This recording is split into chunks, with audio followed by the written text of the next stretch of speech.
He had pink eye? Yeah, it was bad. He had like a giant herp on his eyelid when he was doing his latest Zoom call. Billy saw it, right? It was a sty. It was a sty. I've actually had a sty. That's Those bad. things are terrible. People judge and you. the only reason I got it because Amendola got it a couple times. He used to get these styes, and I would make fun of him so bad. Then he ate his ass. I don't know. I thought he like maybe someone fart in his face or something. Isn't that how you get them? On today's part of my take, back by popular demand, it is our good friend, Super Bowl MVP, Julian Edelman. Future Hall of Famer. Future Hall of Famer. We're going to break down. He's in studio. We're going to break down Thursday Night Football. He watched it with us. We also have our Week 11 preview, Fyre Fest of the Week, Fantasy Jakes. Great Friday show, getting everyone ready to go for the weekend. Great football weekend coming up. And guess what? If you have a football novice in your life, we have something for you. Tostitos has created Romo in Your Ear, a Bluetooth earpiece that helps a football novice in your life get in on the game. Who's a football novice? That one friend who has nothing to say during the game, always loses in fantasy, has just horrible takes time and time again. And during a game this season, one football novice will actually get to listen and repeat smart football-y stuff directly from Tony Romo in real time. And I bet you're wondering, is the device a tiny replica of Tony Romo's head? Yes. It is a teeny, tiny Tony Romo. It's literally going to be in your friend's ear. So Tostitos wants to help find the perfect football novice to win the only earpiece. So if you know someone who could use Romo in their ear, have them go to Tostitos.com/Romo and enter for a chance to win. As the official chip and dip of the NFL, Tostitos is helping one football novice get in the game. Go to Tostitos.com/Romo and enter for a chance to win. Tostitos.com/Romo. Also, just eat Tostitos all weekend long because it's a football weekend, and it's the greatest chip ever created and the greatest dip ever created, Tostitos. Okay, let's go.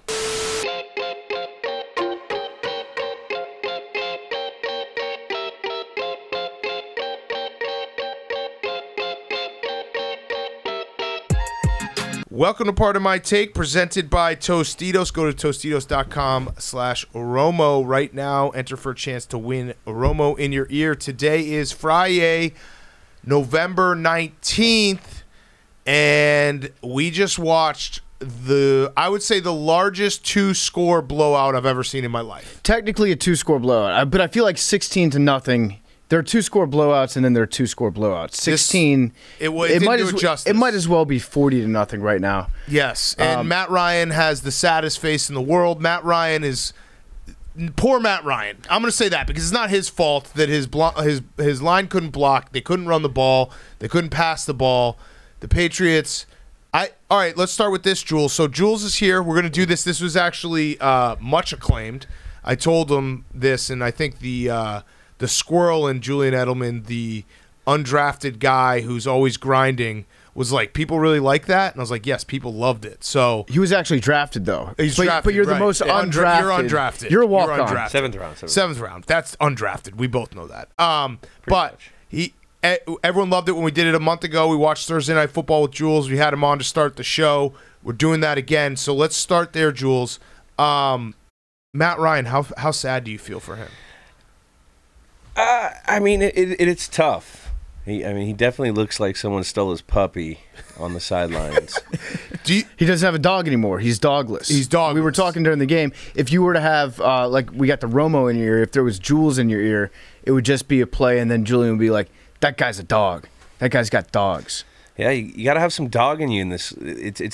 This game's kind of evolving, and that old school mentality. Those guys had a lot more dog, and you still have it out there, but when there's a feisty play or like a big play, a nice hit, a great block, a fullback play, a block engagement, that's a guy that has some dog in him. Jules said, we asked him when we were sitting down what he thought about Mac Jones. He said he loves him, but he also would like to see him maybe sprain his ankle or something, face some adversity, see how he does with that. I hope he doesn't do that. We hope he doesn't sprain his ankle, but you're like, in true Julian Edelman fashion, like, I want to see him banged up a little see what he can overcome. You want to see the toughness of a guy. We're seeing how, he can take in the offense and he can be an efficient quarterback, but there's going to be times where, it's not always sunny, and they're going on a 4-game winning streak, looking to be 5 here. You need to see. I want to see him that last bit to see if he's your guy, which he's their guy. But I want to see something go wrong, and I want to see the man he is in an adverse situation. Like, that's when you see your best leaders. That's when, the Tom Brady's. I mean, I only know him, but like Jimmy Garoppolo, Tom Brady's, when he goes out in any situation, when we were down a certain amount of points, like you saw like a laser focus in his eye, and I want to see it. I mean, everything looks great right now. He's looking like a really good quarterback. He's taking in the offense. He plays on time. Oh, you like that? Isn't that a football guy thing to say? He does. Everything's on time. He does play on time. Now, I said that on Monday's show.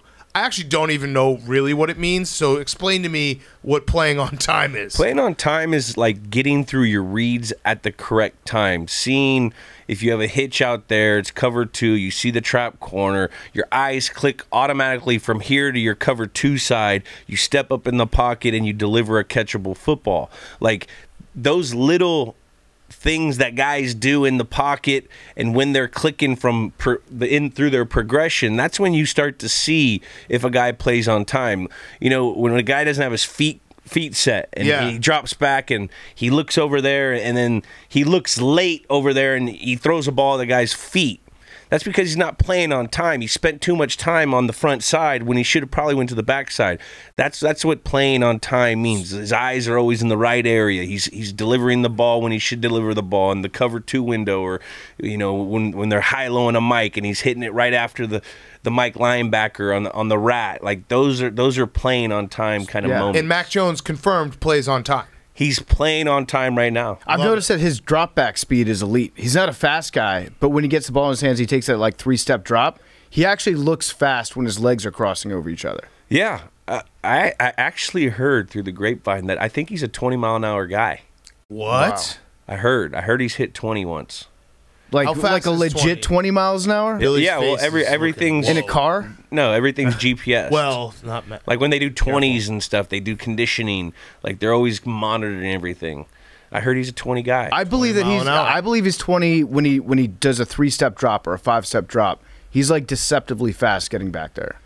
That'd be like a 12. 12. He's a 12. And 12 mile an hour going backwards would be pretty good. But sometimes it's more important to go from 20 to 0 than it is from 0 to 20. True. Don't you agree? Exactly, the 5-10-5. Yeah. Yep. 5-10-5 guy. What did you think, by the way? There was much discussion between Billy and Hank on Mac Jones maybe giving a little bit of a wrestling move against the Panthers after an interception.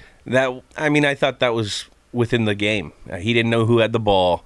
I mean, he was holding on for dear life. If you're a linebacker, who was it? I can't remember. Hank is nodding furiously now. I mean, if you're a linebacker and you're getting tossed up like that by a guy holding on for dear life, hey, you shouldn't. There's an old saying: only bad players get held. Like, the good guys. Is that true? Whoa, I like that saying. Bad players get held because if you're a dog. You get that hold right off of you and you go. Well, I've actually noticed. And I'm not saying I don't know who the guy is, but I'm just saying, like, pull your leg up. Let's go. He didn't know. With Matthew Judon, when he's out there and he's got the red sleeves on, I think it's easier for a ref to see if he's getting held. Very true. Well, yeah. Tell us. So you told us a story that all the details with Belichick. Belichick would always try to get me to change the color of my glove for blocking in the run game, because if we were playing a team that had white and the referee, he said, the ref could see your goddamn glove on the back side of him. He's going to call holding every time. So he would literally make like young players like, hey, you're wearing white today because we're playing against a white team. You wouldn't change? No, I can't change. My mom knew me by the red gloves. Oh, wow. That's how I started. So do you think he called more like blocking situations for you against the Chiefs? No. Was he like, all right, we can actually use Jules in the blocking game here? No. But, I mean, it's crazy because, he'd show an example, and it would usually be right of a guy that didn't look like a real big hold, a ticky-tacky call maybe, and the guy had like a colorful glove on a and white they popped. jersey. Yeah, God damn it. Those are like those are the details that are just hilarious and also why Belichick is Belichick. To be like, yeah, the gloves are actually going to probably cost us. What about wearing white shoes if you're a receiver and you make a catch near the sidelines and you can't tell if you're out of bounds or not because your shoes are white? I just wore white cleats because it made me look faster. It does. It always. Well, it's more that black shoes make you look really slow. Yes. Yeah. Johnny Unitas. That's when you always know a guy's a burner. If you see a guy wearing black cleats and he still looks fast. Yeah, that's when those guys are like, they know they're fast, they wear black cleats. That's like a flex. My other big takeaway from this game, besides Matt Ryan just looking like an old dog, like a dog that's getting gray all over his face. Oh, Josh Rosen. Yeah, Josh Rosen. Here comes a pick. Nope, just threw it 60 yards out of bounds. John, don't say that. I mean, it's going to happen. It's definitely going to happen. But my other big takeaway was Arthur Smith needs to grow the beard back. 12 touchdowns and 20 INTs not great, in his career. Not great. But Arthur Smith, the exposed cheeks, and I figured out tonight, I don't think it's necessarily his chin that looks bad. It's his neck sometimes when he doesn't have the beard going on it. Yeah, he definitely looks like the son and King of the Hill. Mm-hmm. Bobby Hill. He's Bobby Hill as a head coach. Little Bobby Hill, but hey.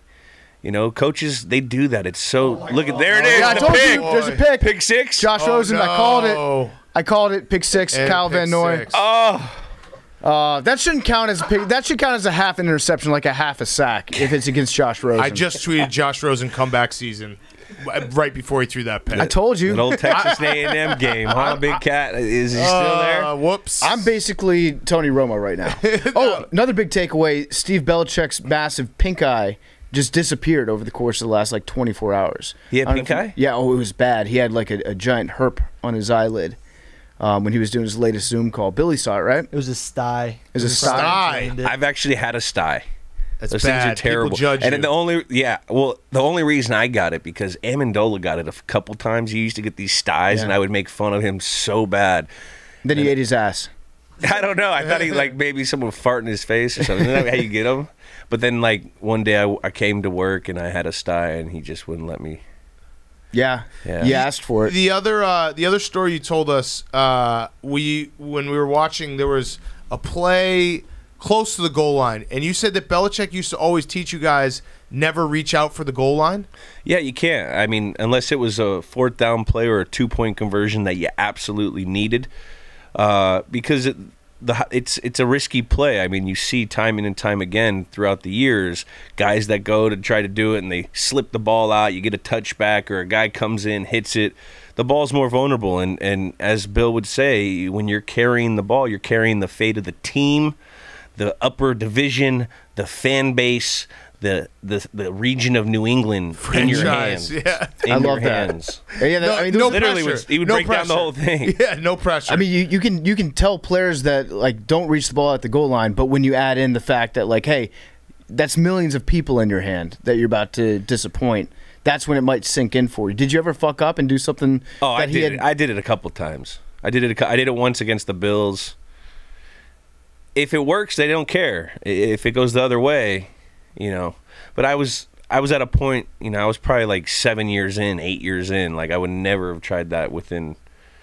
And I didn't have any touchdowns at the year at the time in the year, so I was fiending for a touchdown. Can you get into the doghouse during a game?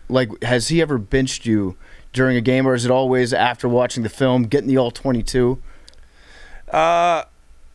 If you fumble and you're a younger player, they'll put you in the doghouse, but they're pretty good at, coaches are pretty good at letting you guys play and then working after the game and learning from the tape and then working from there and trying to improve. But I remember a drop, if you drop a ball, not necessarily the coach, maybe the quarterback puts you in the doghouse or he doesn't look your way a certain. Oh my Another God, pick? Another Josh pick? Rosen. This is awesome. Okay, maybe it's This not is Josh great. Rosen. Who else could it be? Now you're just delusional, Big Cat. No, I mean, I know he's so bad. He's so bad. Like I said, No, it's not. That's not him. Who is that? That was a Josh. They put that guy in there to make us think. Oh, it's Felipe Franks. Felipe Franks is the worst quarterback of all time. I remember betting against Felipe Franks in college was one of my favorite pastimes. Because he's got a great name, so people think that he should be good. Oh yeah, you got the alliteration, everything. Jules, so how's TV life going for you? Now you're a big time entertainment mogul. working with Ray Lewis.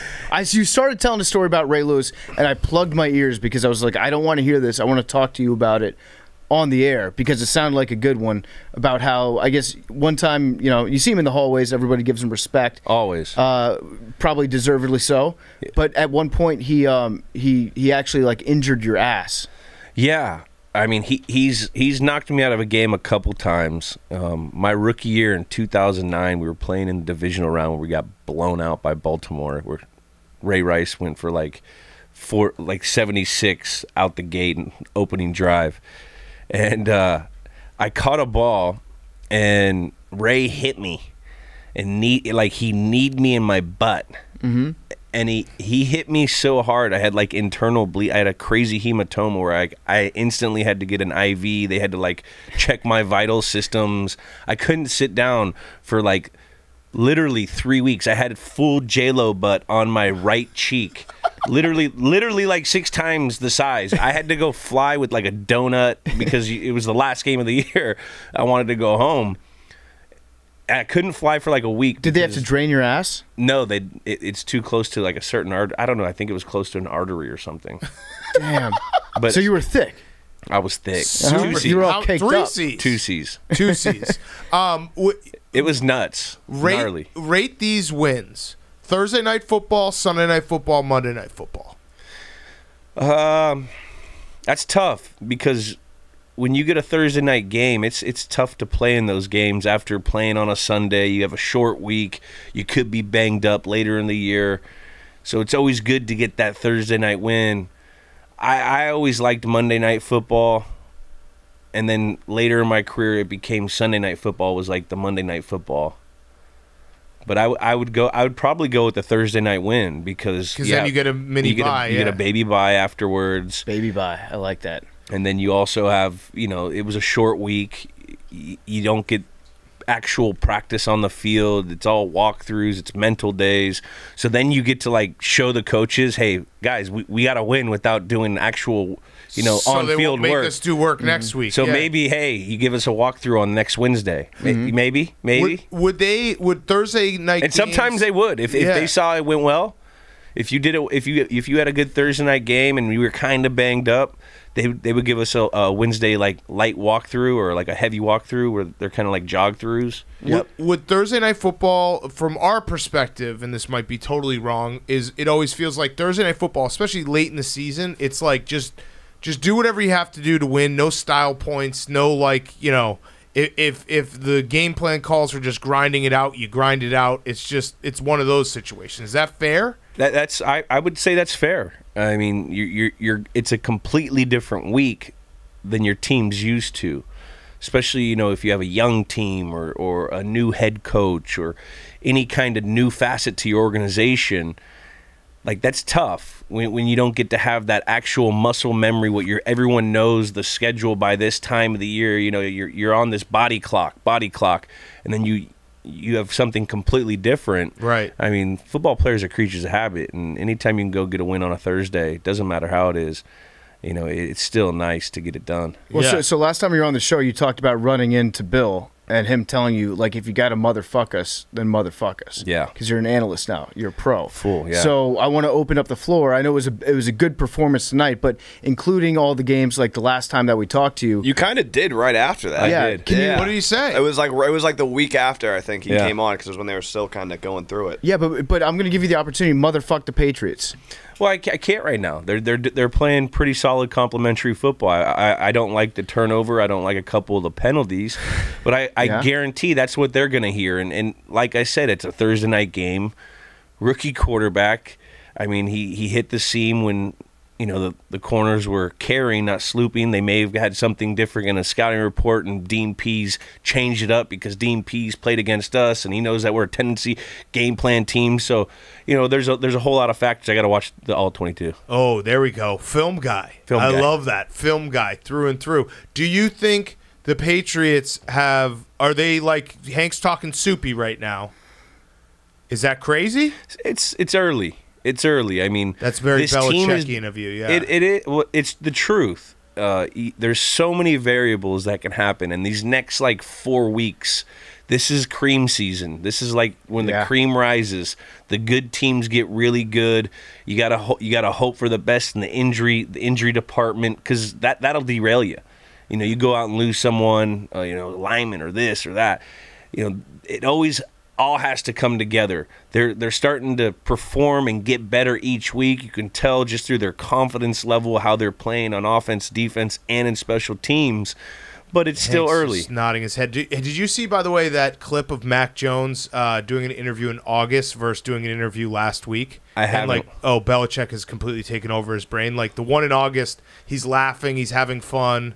And then the one last week, it's like the monotone Patriot way.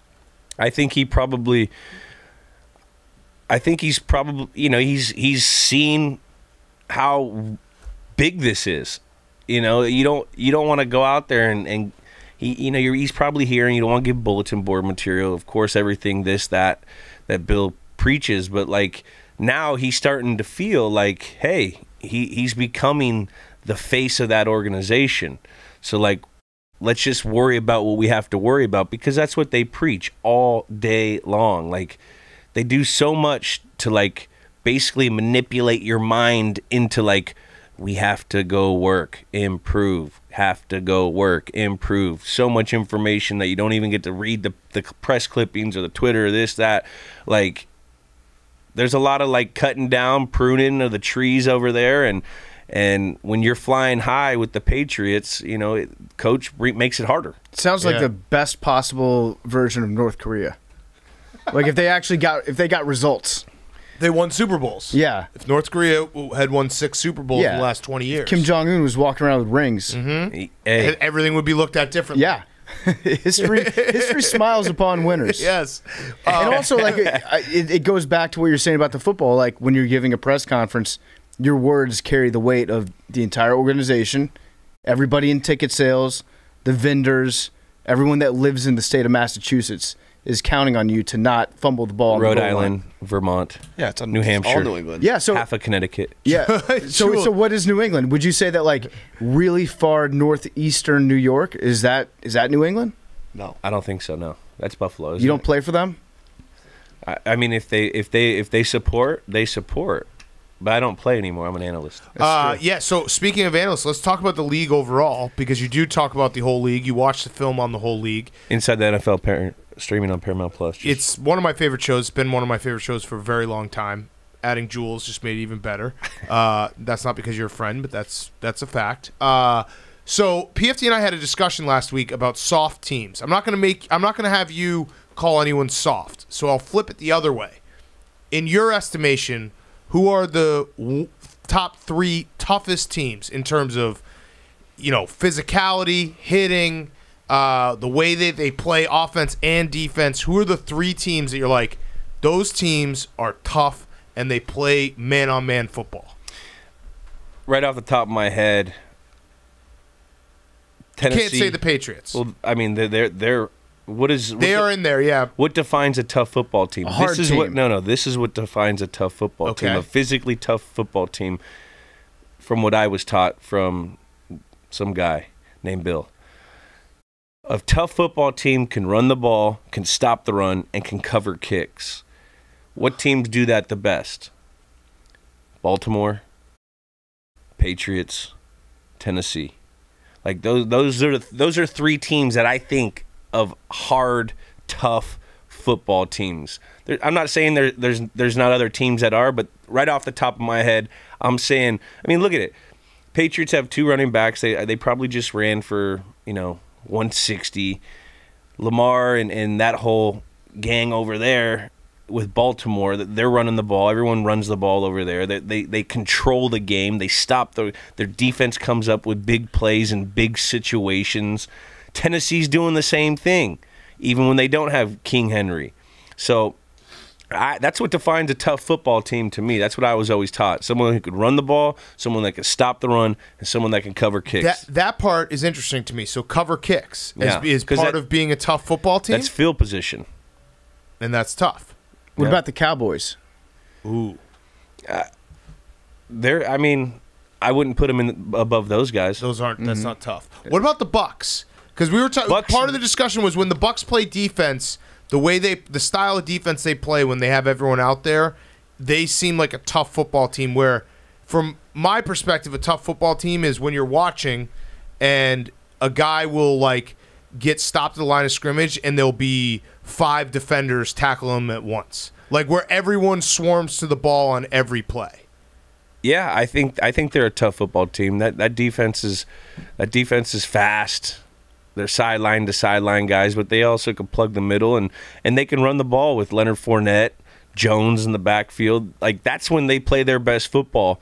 That's when they're going out and winning games, setting up the play actions, putting themselves in manageable third down so they can use all their weapons, and that is a tough football team. The Colts, I think the Colts with Taylor, their defense is playing real tough right now. That's a tough football team.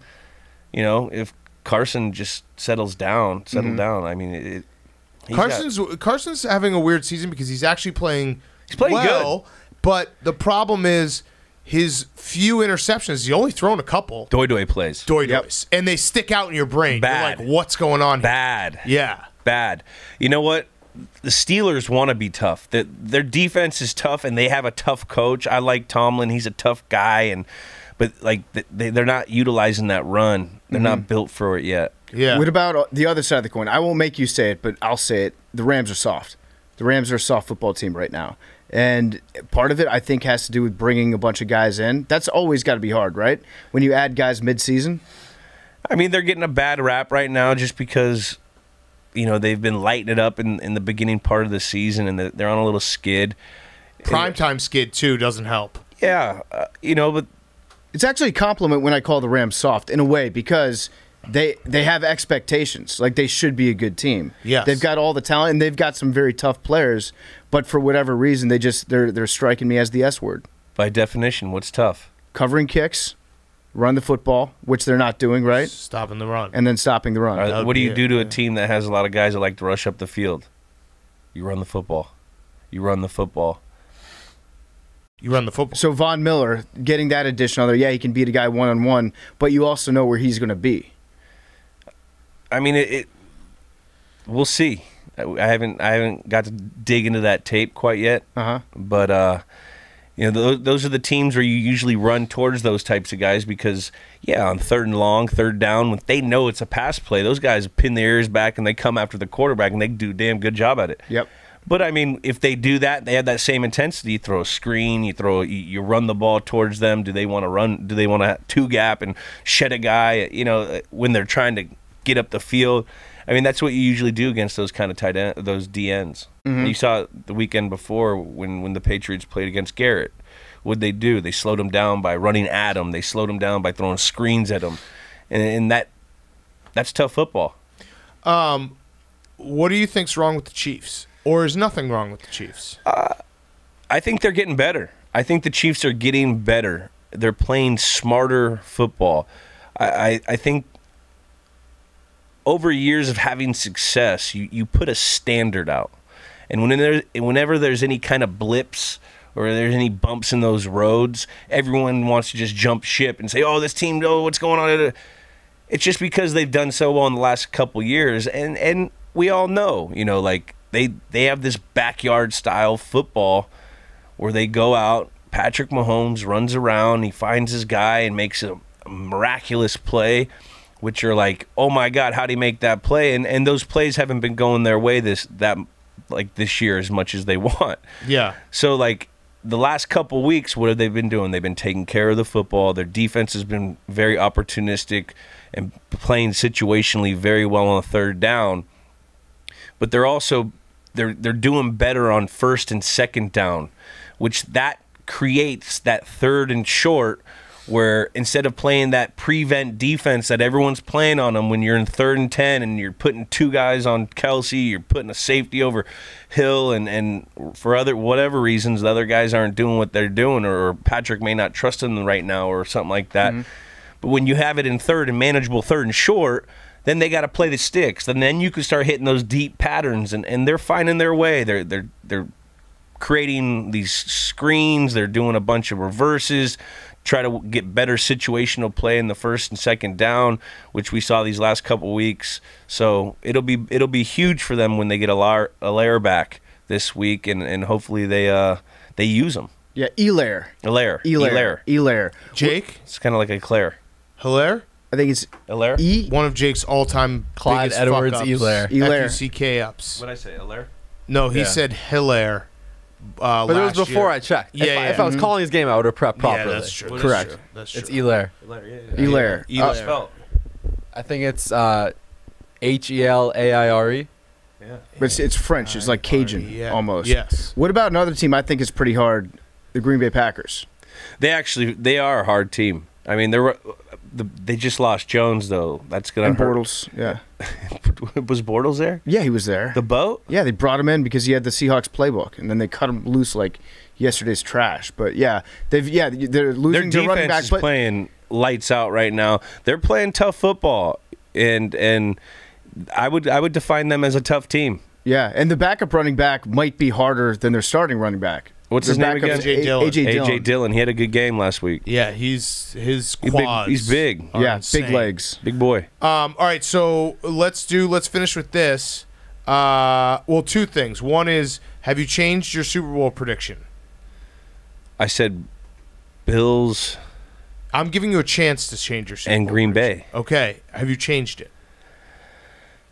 Nah, not yet. Not yet. I mean, I like it. I'm gonna ride with the Bills. I mean, I gotta start seeing some things. I gotta start seeing the offense needs to start getting it going.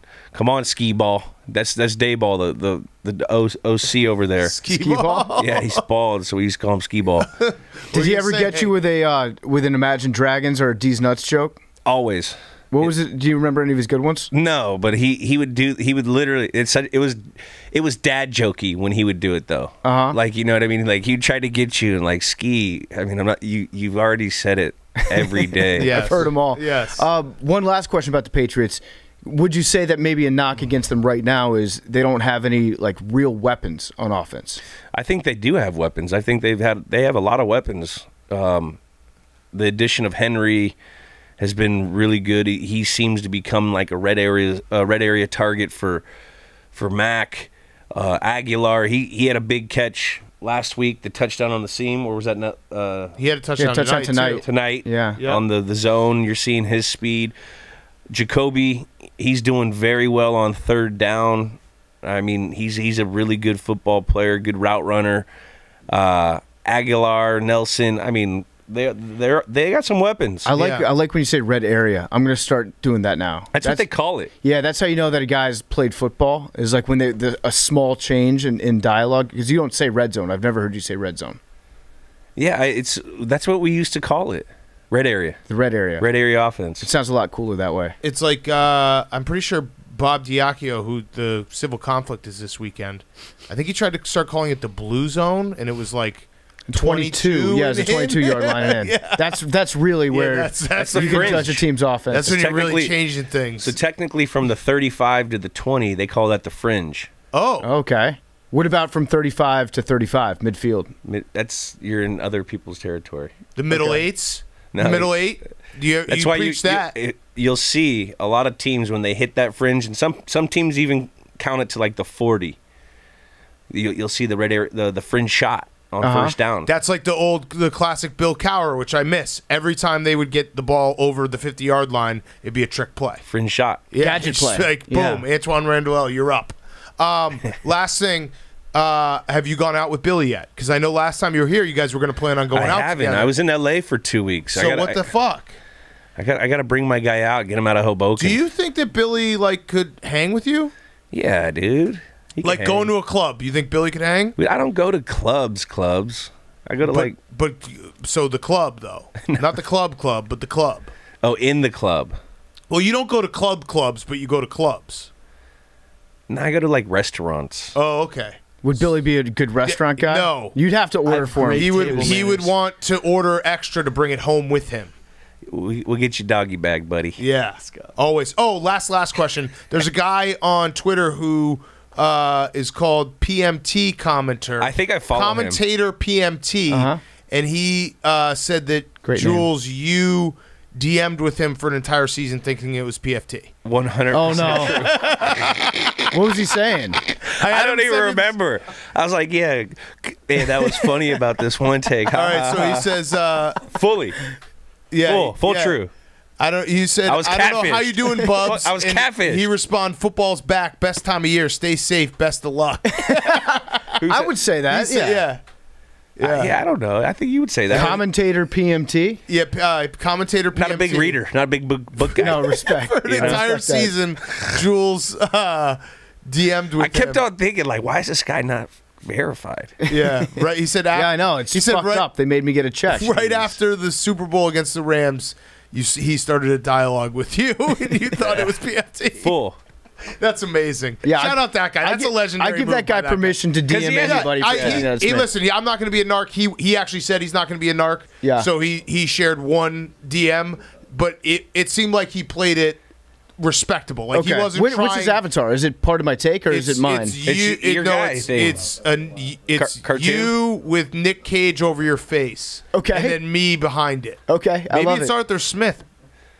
It might be Arthur Smith. But either way, he actually that guy, he catfished you, but he was cool about it. Like he wasn't an asshole about it. So shout out him. Cool. He's cool. He was just like a fan of yours. Look at Van Noy.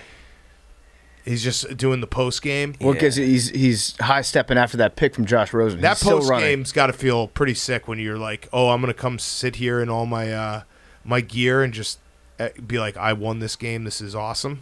It depends on with which crew you're with. Yeah, Joe Thomas meme stealer. Mm-hmm. I would just want to go home. Joe Thomas had a thing out for us. I did an interview with him once, and I'm like, dude. I like Joe Thomas, Badger for life, but yeah, he stole a meme from me. What was what did he do to ruffle your feathers? He just kept on saying like the Patriots, like, you guys, like I don't know. He's probably a nice guy. You sound like Hank right now. Yeah, he said no. He said the. I mean, it's coming from inside the organization like that. I know. That's Belichick. I just felt like everything's a slight. He looked down on us. Like I don't know. It's not a conspiracy theory. Like it's not like it's some like random fan sitting on the couch. You know, like you guys don't have fun, or I don't know. Like yeah, the Browns had a lot of fun when he so played much fun. Joe's a really good guy. He is. He knows a lot of. He's a great analyst. He also is fucking ripped now. Like crazy ripped. He's like he's pretty. His abs are better than yours. Yeah. I think you're getting a little soft. You are. Hank's going to get abs, by the way. Hank's going to show you up. Here's all I'm going to say is I noticed that when Frank's birthday came up. Oh look, were there some Jules? We had some Edels, dog. Yeah, some fans in the stands with the Edelman jersey. When Frank's birthday came up, Frank is Julian Edelman's dad. You did a throwback post of your abs, not a current date. I wasn't with my dad. Okay, but I'm just saying. You're now like your Raya account has like an old picture of you, like with a Super Bowl. Yeah, you're catfishing. Like, you haven't played in the league in a year, dude. Full out.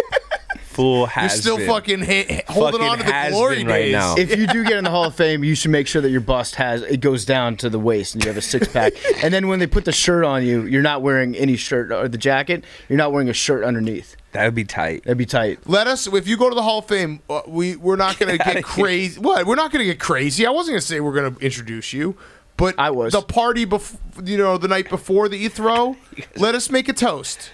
I mean, 22 for 26. Let us make a toast, still please. Pretty good. Let us make a toast. It's pretty good. Is that I mean, fair? Technically 23. You got to pick, so he threw it to someone. That's fair. Let us make a toast. All right. Well, Jules, this has been awesome. Always. You got to do it one more time before Christmas. So in a month. Hanukkah. Yeah, come on. Well, Hanukkah's coming up before Christmas. 28th. Yeah. Mazel. So we got to go. We got to do it though before the Christmas break. We'll have you come back for a Thursday night game. People really do love this. I love it. So thank you. I did too, guys. You guys are always fun to hang out with. Hank, any last words? Oh, soupy. See you soon in LA. Well, I guess I'll see you here in a week, in a month. Yeah. If you guys come out to LA, let me know. I'm out there. Well, we will be there for the Super Bowl. Me, you, Billy, Soho House? Yeah. Downtown? Yes, video. That's a video series. You can't do video in there, dude. Yeah. But come on. We'll I put some know. fucking GoPros on him. We'll put a GoPro on Billy. What's the deal with LA? Are you allowed to drive a car in LA? Yeah. You are? Why? Still? No. Why? You don't have any like outstanding issues you got to take care of out there? That was a citizen's arrest. What? It wasn't even a real arrest. You got arrested by like a fake cop. Basically, Billy arrested you. Some guy waved a cop down after I did a hood slide, like a Starsky and Hutch hood slide. Everyone thinks I jumped on a car and was like wrecking it. Like I walked by a car. I thought it was one of my buddies, and I do like a Starsky and Hutch like hood slide, like swipe it on it. Guy gets out of his car and waves down a cop. He's like, "Hey, this guy!" And there was a robbery right next door, so we were locked up in this restaurant for like 4 hours. So they caution taped all this area off, and I sit there. And it's me, Paul Pierce, and Amendola, and we were, drinking stuff, having a good old time. And as soon as we get out, we were talking about Starsky and Hutch, and I was like, "Hey guys," and I do like a Starsky and Hutch hood slide, and then later I'm getting cuffed up. That's bullshit. That's classic California. They don't understand. They don't understand the hood slide. All right, Jules. Thank you. All right, guys. Okay, before we get to our weekend preview, quick word from our friends at Cross Country Mortgage. Cross Country Mortgage is much like us at Barstool. People-first group of people. They are dedicated to the fundamentals of mortgage lending, which results in a fast, convenient, and less stressful home financing or refinancing experience. Mortgages shouldn't be a dirty word. You shouldn't be afraid of it. Everyone should be hoping one day they can own a home, and Cross Country Mortgage can make that a reality. Talk to them. Even if you're not ready to buy a home right this second, they can walk you through the process of what can get you ready to buy a home. Or if you're a homeowner right now, refinance, always possible, always out there. Rates are very low, so talk to Cross Country Mortgage. They do refis as well. They're the best in the biz for a reason. So rates are at all-time low. They may never get this low again. Call today for a fast, free rate quote. Our partners will save you a lot of money. Call today, and our friends at Cross Country Mortgage will give you a free home valuation that is free to you just for calling. Just like the all-star athlete, Cross Country Mortgage pushes themselves through the entire lending process. If they get blocks, they figure out ways to get around the ball over the line. Go to crosscountrymortgage.com/barstool to learn more about your future home buying experience or refinance your current mortgage. Cross Country Mortgage LLC, NMLS 3029. All loans subject to underwriting approval. www.nmlsconsumeraccess.org. crosscountrymortgage.com/barstool. We're also brought to you by our friends at Raycon, the greatest earbuds in the world, wireless earbuds. It's never too early to start gift shopping for the holidays. Christmas coming up, Hanukkah's coming up, everything's coming up. Raycon wireless earbuds will make everyone happy. It's the best gift you can give someone with seamless Bluetooth pairing and a comfortable noise-isolating fit. You can start listening right away and keep listening for hours. The audio quality is amazing, comparable to what you get from other premium brands, except Raycon starts at half the price. The new everyday earbuds come with 3 new sound profiles to make sure everything you're listening to sounds its best with just the right amount of bass. Pure mode, balance mode, bass mode, all of it's there for depending on what you're listening to. Raycon offers 8 hours of playtime and a 32-hour battery life. There's also built-in mic, and you can take calls on your earbuds at the press of a button. They're the most comfortable wireless earbuds out there. This holiday season, get something they can use for calls or music, for work or play, or home or on the go. Or pick up a pair for yourself. Trust me, you're gonna use them every single day. Go to buyraycon.com/take today. Unlock exclusive deals up to 20% off your Raycon order. So something that is half the price got even cheaper with buyraycon.com/take. But hurry, this offer is available for a limited time only, and you don't want to miss it. That's buy Raycon, B-U-Y, Raycon, RAYCON.com/take to unlock up to 20% off your Raycons. Buyraycon.com/take. Do it right now. Okay, week 11. I'm sad that it's already week 11.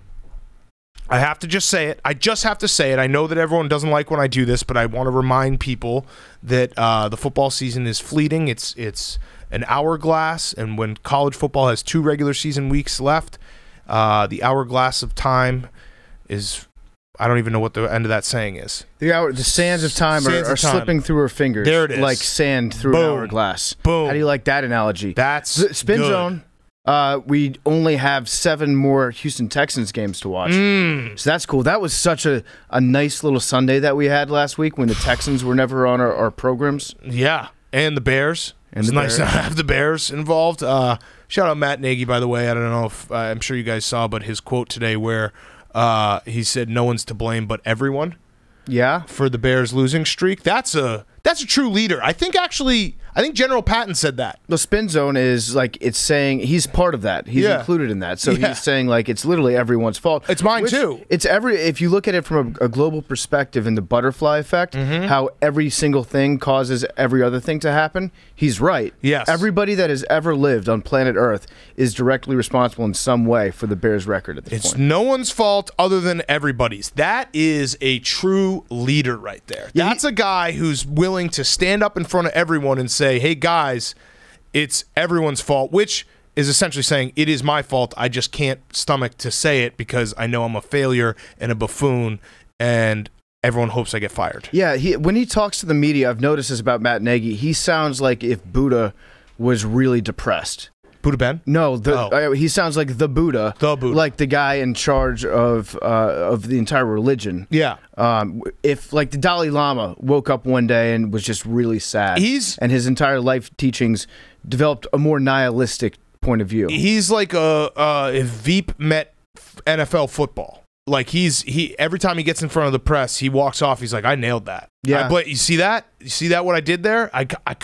I got my seat a little cooler because I blamed everyone. He's like if Charlie Brown eventually got to kick the football, and the time that it did, it bounced off 2 uprights. Yeah, fuck, man. He's it was nice to have a weekend off. We'll get to those games, but I just thought that was a really a testament to his leadership to blame everyone. No one but everyone. It's everyone. All right, standings. Jake, it is tight. Chaos. Hank has a nice lead, 2.5 games up on you, Big Cat, at 22-18, and then 4-way tie. Between all, wait, so 4-way tie and then Liam's in last? Nope, you're in second. So I'm in second, so I'm on the trip. The rest of us have a 4-way tie. So we got to do rock, paper, scissors, all 4 of us. You got to go odds or even. Should we do 1 and 2? No, you're 1 or 2. Out? No, yeah, odds or even. You go 1, 2, 3, shoot. You throw a 1 or a 2. Whoever's the odd man out is out. Yeah. And then you keep doing it until there's 1, 2, 3, shoot. No, PFT threw a 3 up. It's not, but it's not. Yeah, but it's 1 or 2. Why can't I put a 3 in? Just do a 1 or a 2. That's bullshit. I should be able to. Just do a 1 or a 2. It's very easy. 1 or a 2. Ready? What about 0? Nope. Just go 1 or 2. 1, 2, 3, shoot. Okay. Sets. Billy is out. Okay. Now it's the 3 of you. But is that it? Because we're looking for a loser. But he won. But this is the last. Yeah, he got it right. Won. Oh yeah. Yeah. So right. yeah, go 1, again. 2, 3, shoot. PFT's out. Nice. So now it's rock, paper, scissors, shoot between Liam and Jake. This is all very interesting. Rock, paper, scissors. Subscribe to the YouTube. Rock, paper, scissors, shoot. Tie. Rock, paper, scissors, shoot. What the fuck? They're tied rock, 3 paper, times in a row. Shoot. All right. Bubble won. So Jake and I are going on a trip to LA. Yeah. Wow. That sounds like fun. That'd be fun. That would be really fun. Yeah. 2-man wolf pack. We just fucking have a great time. We'll talk some college ball. Which, by the way, can we get a quick review of Indiana? Yeah, it was fantastic. We got to it in my Fyre Fest a little bit later. The Imagine Dragons? Yeah. That's brutal. You got Imagine Dragon? He got Imagine Dragon in IRL. Jake, you got to be better than that. All right, we'll talk about it. Yeah, You've spent enough time around Billy to not fall for D's nuts jokes. Yeah, well that's different. We'll talk about it on Fyre Fest. Yeah. All right, so it was awesome. So it is getting tight. So everyone's above 500? Yeah, we're sharp. That's incredible. It's easy to bet on the NFL. We were 19-5 last week. Wow, incredible. That means we're going to be a bloodbath. Like I said, that trend went undefeated last week. Yes. The trend of betting on teams that did not cover the spread against teams that did cover the spread. So just want to highlight, since that trend is on such a hot streak this year, the games that do fall under that category, it would be tonight's game. Yep. The Ravens against... Which we just talked about. The Falcons and the Patriots, which we've already talked about. And then you've got the Browns -11 over the Lions. Mm-hmm. And then you have the Jets +3.5 against the Dolphins, the Colts +7 against the Bills. So if you're looking to bet that trend, those are the games that you need to follow. Okay, great. I mean, it makes sense. The trend definitely makes sense. Just go counter what everyone thinks is the way things are going to go. All right, let's do it. Let's talk about the games. Let's do some preview. Hank, your first favorite. I love every dog this weekend, by the way, which means that's a bloodbath. That's scary. I feel a bloodbath coming. I'm just going to say it. I'm going to get it out of the way. I've been running a little hot. Bloodbath. Whenever I start to get a little hot, everything falls apart. And the dogs have been red hot. Yeah, so bloodbath. Kyler Murray's not playing, correct? We do not know yet. Not sure. This is your favorite. He is spending 27 hours a day rehabbing to try to one-up Russell Wilson. I think the Seahawks looked so bad last week, and the Cardinals won anyway, despite the fact that he's not playing. So whether or not he's they playing, didn't last week. Cardinals got shit pushed punked in by the Panthers. Oh shit, you're right. Yeah. I'm still taking them. Okay. Cardinals Okay. -2. Stick with it. I like it. Bubba, let's talk about this game real quick. So, this is definitely. This would be the end. This would be the end of their season, though. They have to win this game. 3-7, going 3-7. If they lose this game, there's zero margin for error to come back and get a playoff spot. So DK Metcalf not suspended for this game, despite being ejected twice in last week's game. I like the Seahawks in it. I really do, because if Kyler doesn't play, we already had the good Colt McCoy game. Streveler he's a unit. Yep. But he's that quintessential guy that can make some noise in the CFL. But when he plays actual football on a field that uses yards instead of meters, he looks so out of place. My big thing with this game is it feels like everyone is writing off not just the Seahawks, but an era. So when you have an era ending, the Pete Carroll, the Russell Wilson era, it feels like you got to take the Seahawks. Because you don't lose end of an era games. You could, though, and then that is the end of the era. Right, but you can lose them in the playoffs. I think you rally the troops to win them in the regular season. I think that you mostly defined end of an era as a season at large. Yes. So I don't know if there's. It would have to be a more important game, I think, to be an end of an era game. Can I change my pick? This is an end of an era game because if they lose, they probably won't make the playoffs. Therefore, end of an era. It's indicative of what the season could become. Could be an era game. I want to change my pick. What? Yeah. Okay. Are you gonna flip it? Are you gonna? I'm not. Gonna Oh, flip you can't blame me. I'm not blaming you. This is my decision. Hand up. Yours Buck starts alone. with me. But I am going to flip it to the 49ers. Oh. Okay. Okay. I don't want to risk the injury thing, and for some reason I thought they won last week because I'm a moron. So that logic just went right out the window, and I hated that pick. Now, you remember Cam Newton was back last week. Yeah, Against the Cardinals. I'm confirmed a moron. That Niners-Jags game scares me. 6.5. 6.5. So you're taking Niners -6.5. It just scares me because the Jags have been flirting. I'm so mad at that team. I'm also not a favorites guy. Like, they should have just quit, and they haven't quit, and now I have to just figure out what's going on. You know, like, beat the Bills. They hung in against the Colts. Maybe they're the team no one wants to play. They quit too early. That's the problem with the Jaguars. So they found their second win. They're going to quit again. This could be the game that would this would be the end of the Urban Meyer era. Yeah. If Kyle Shanahan comes in from the West Just Coast. run all over and him. just stomps him. And Kyle Shanahan, have you guys noticed? He looks like 30 years older this season than he did in the past. I don't know what it is. He's got the gray hair now. He's got the gray beard. He looks skinnier.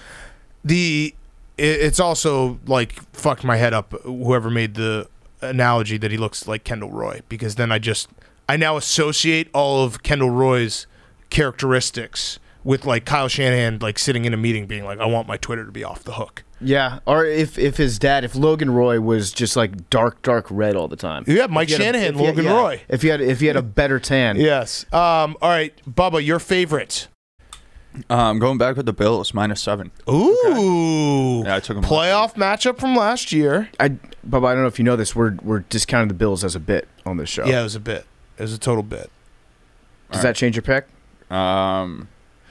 Everyone should have to change one pick this week. No. This is solidarity with Hank. This is a great slate of games, and this one is a true, like, what are these teams? Because if the Colts win, it's going to be like, oh, fuck, the Colts might be real in the AFC. And if the Bills win, people can kind of calm down about the Bills and not looking great the last few weeks, although they clowned the Jets last week. We kind of fucked up, though, because we forgot about the Colts Hard Knocks. Which I think you only watch it if you're a diehard fan of the Colts. Is it going on right now? It happened like 2 nights ago. No, it happened. I want to say it was last night because I had a bunch of people being like, "How are you not watching Hard Knocks?" Like, well, dude, Maction's on. Like, college basketball's on.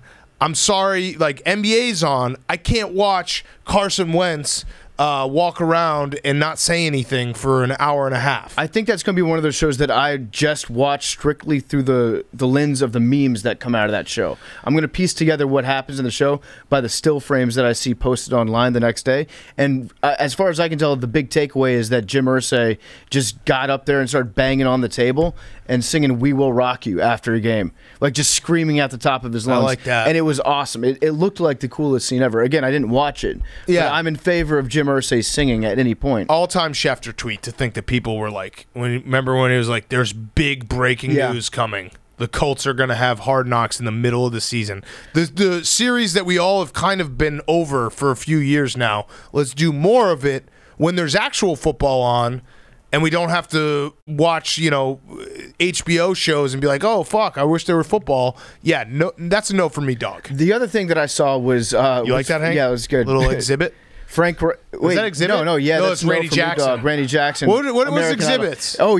You like Carson ride. Wentz's? Well, I made He you a was Pimp My football Ride. team completely out of Carson Wentz. Yes. Yeah, so I Carson... made you a football team out of ducks. Yeah, Carson Wentz. You like fish? I made your entire stadium out of an aquarium. Yeah. They were talking about that's exactly what Kyle Shanahan does with fullbacks on his team. Yes. I've made the entire plan out of the black box.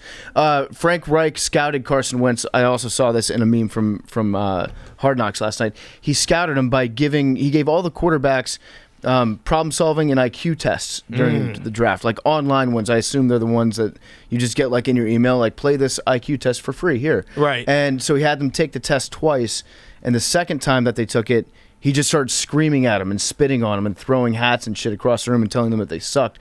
Carson Wentz is the only quarterback that he scouted that got better the second time when everybody was yelling at him. So you can just basically throw that entire way of scouting a quarterback out the window based on how he plays. Absolutely. All right, your favorite PFT? My favorite is I'm going to go with the system. I'm riding the deep numbers on this one. I'm going the Browns -11 over the Lions. Maybe not Jared Goff. We might see David Blau. We might see there's actually David Blau I think is hurt too. We might see line. There's a different Lions quarterback. I don't know who the backup on the Lions is. Quarterbacks. I want to say Tim Boyle. Says he's on the IR. Yeah, but I think he just got off the IR. I think Tim Boyle might be the one who's going to play. Yeah, he took first-team reps. So Tim Boyle. Where do I know that name from? He was Packers backup. Okay. Tim Boyle. Boyle. Watch out for Tim Boyle. I'm going to go ahead and stake my career on betting against Tim Boyle if he is starting. Yes. Former UConn Husky Tim Boyle. UConn Huskies playing for the Lions, not jerking off in hotel rooms. I'm just saying. There's a history. Just in general, UConn, if the only two teams that you've played for are UConn and the Detroit Lions. He did play for the Packers. Did he start, though? Did he start any games for him? He has not. He has 15 yards passing in his career. Okay. Yep. I'm going to go ahead and bet against Tim Boyle. 15 yards. And 3 for 4. Jared Goff has an injured oblique, so that explains how he's performed this year. Yeah. He's been playing hurt out there. So congratulations, Jared Goff. You're a tough guy. Dan Campbell's probably just good. If he's still calling the plays, he's going to run the ball 40 times this week. Yes. Tim Boyle's career stats in the NFL. 2019 is the only time that he had stats. Oh, no, he had some in 2022. But 2019, 3 for 4, 15 yards, 5 rushing attempts, -7 yards, 1 fumble. Don't like it. Lighting it up. Don't like it. Tim Boyle. So I love the Browns this week. All right, my favorite is going to be the Raiders -1. Raiders -1. They have been bad recently. Bengals off a bye. Okay, that's fine.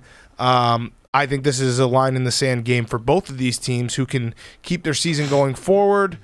I'm going to say the Raiders. I'm going to say Rich Bisickia's got one more foxhole moment in him. They got their ass kicked by the Chiefs on Sunday Night Football. Everyone last saw that. Raiders -1. Give it to me. Okay. I think I like the Bengals in this one, but not enough to bet on. Yeah. I think Rich Bisickia's got one more. He's got one more rally the troops. I do love that John Gruden is actually going through with a lawsuit against Roger Goodell for being an anti-football pussy. Yeah. That's what, really, he should just file a lawsuit that says that as the title of it. Get it thrown out the first day, but just have it be a matter of public record. Yes. That Goodell is an anti-football P-word. That would be great if Goodell had to prove that he wasn't an anti-football pussy. Billy. Going with the Buccaneers -11. Billy, are you eating right now? Oh, yeah. No, this is just one of the Pardon My Biggies. From Barstool Bites app. Yeah, I mean, it's amazing. It's a great sandwich. Hell yes. Barstool Bites app. Go check it out right now. We got everything. We got Pardon My Biggie. We got a bunch of White Sox Dave's Chicken Wing Bucket is my personal favorite. Go right now if you want to eat some food The on Buff Chick Saturday. Dip is my personal favorite. The Buff Chick Dip is very, very good, and the chips that come with it are very, very good. Stop getting like the usual, you're probably at this point in the season you're probably bored with your Sunday options of food.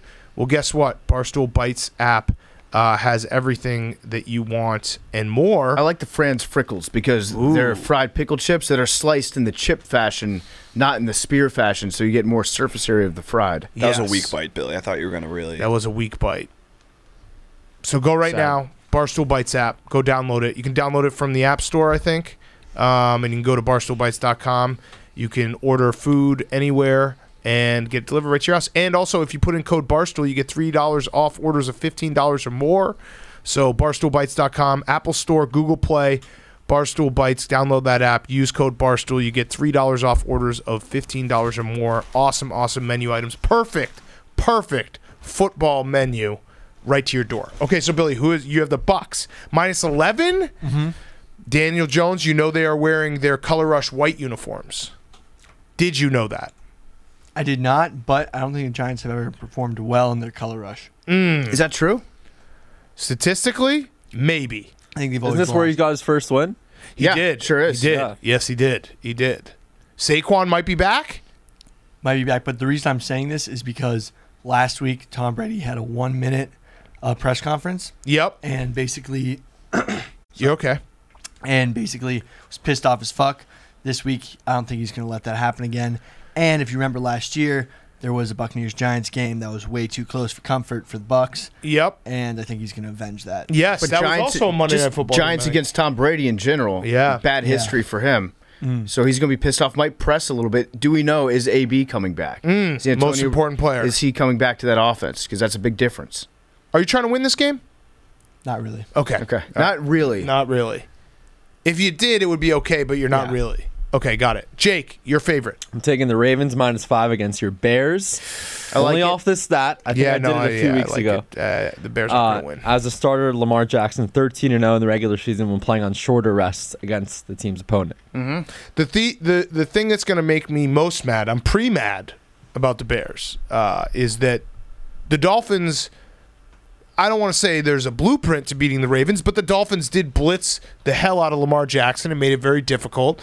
And it seems like that's probably the way, instead of like dropping everyone back in coverage and letting Lamar Jackson just be faster than everyone, maybe put some pressure on him, play some offense with your defense. The Bears probably watch that game and they're like, nah, we're going to beat them our way. They played And a they lot. won't. They played a lot of cover zero against them. So I don't know if the Bears are going to follow up on that. But No, they won't. Anything smart, they won't do. Another important thing to note is that Lamar Jackson has been out 2 days this week with diarrhea again. Poopy pants. He's the most diarrheaed quarterback in the NFL, and he always plays great. He plays lighter. Yeah. When he's had diarrhea, so this is a big time intestinal bug issue for the Ravens and for Lamar Jackson. So I'm going to bet on Lamar Jackson.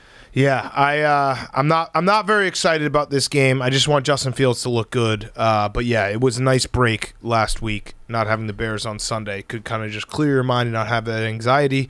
I also think there's a decent chance that every time Lamar Jackson says he has diarrhea during the week, it's just Harbaugh giving him a couple days off, just to rest him up. Yes, which is smart. In fact, I think there will eventually be a coach, if your team's talented enough, you'll find a coach that gives his players off training camp for the most part, like his good players. Yeah. And just be like, hey, we're going to put you on the injury report just so you don't have to practice and risk an injury. You have to have veterans on the team, obviously, to do that. And I think it's probably more important to have the offensive and defensive lines play together in actual, contact situations than it is for some of the other guys, like a wide receiver, a running back, or a quarterback, especially. So yeah, he might just be lying. He's like, hey, Lamar, just FYI, as long as you're not embarrassed, we're going to say that you got diarrhea again this week. It's kind of what they do with Gronk. I feel like they give him, weeks off. Why would you want to push someone why would you make him practice all the time if he knows the offense and he runs the first team anyway? Give him that extra break. I agree. Hank, you're underdog. You like them all?